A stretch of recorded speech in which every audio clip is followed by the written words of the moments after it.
I'm probably the one. I apologize.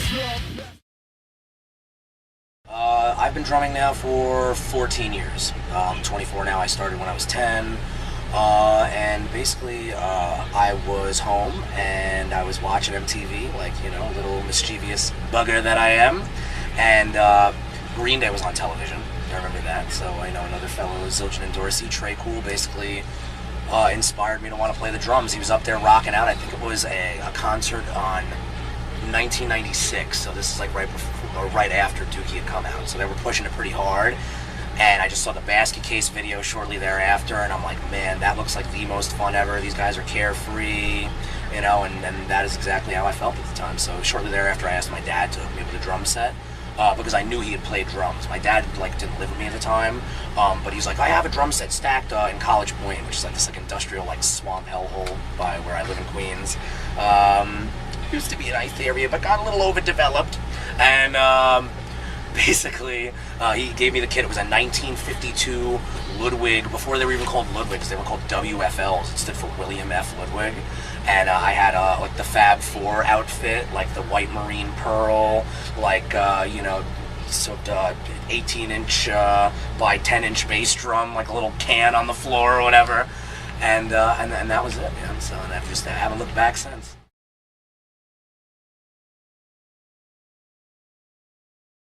I would say to a starting drummer, don't ever relegate yourself to any one particular style of music, because I know that people get attracted to certain styles over others.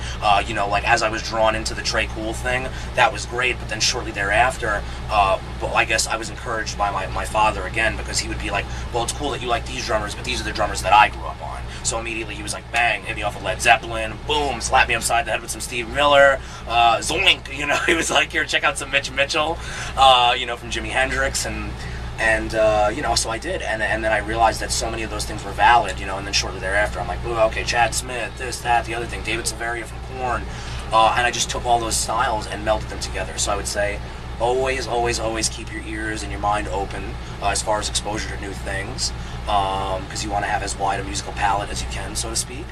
And the other thing is you have to learn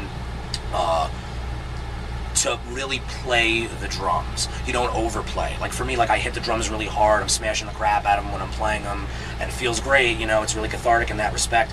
But if you grip the sticks too tight, or you're playing through the drums as opposed to letting them do the work, you can hurt yourself, and that sucks. You don't want to limit your career. I've already like degenerated cartilage in my hands. I got, you know, pain shooting up my median nerve in my arm, and hopefully they won't develop in a carpal tunnel. But I've learned to change my technique over the years to still play hard, but let the drums kind of do the work.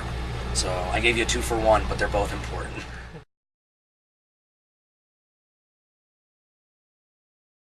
On the road, my hobbies have varied and changed over the years. They used to be certain things, and now they've kind of melded into others. I like to go out and like and kind of explore where I'm at, depending on if it's America, and you know you're just like in the middle of nowhere, and again, like, you know, there's nothing except like the Wendy's down the street or whatever.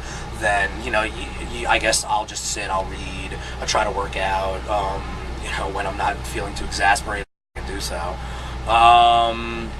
Other than that, I love, you know, watching movies, hanging with the friends, you know, just socializing, talking about music, meeting the fans, you know, asking them what really keeps them going and that kind of stuff.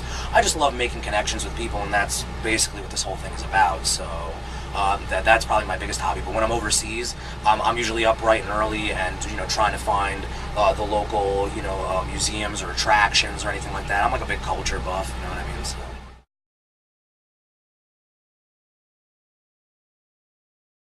For Emmure, we are going to Disney World. No, we're going to, okay, after Warped Tour, we are home for a couple weeks, which is always nice, get to see the fam and the friends, and then we go off to Canada with Hatebreed, which is definitely going to be awesome, so everybody's got to check that out. It's going to be a badass Canadian endeavor.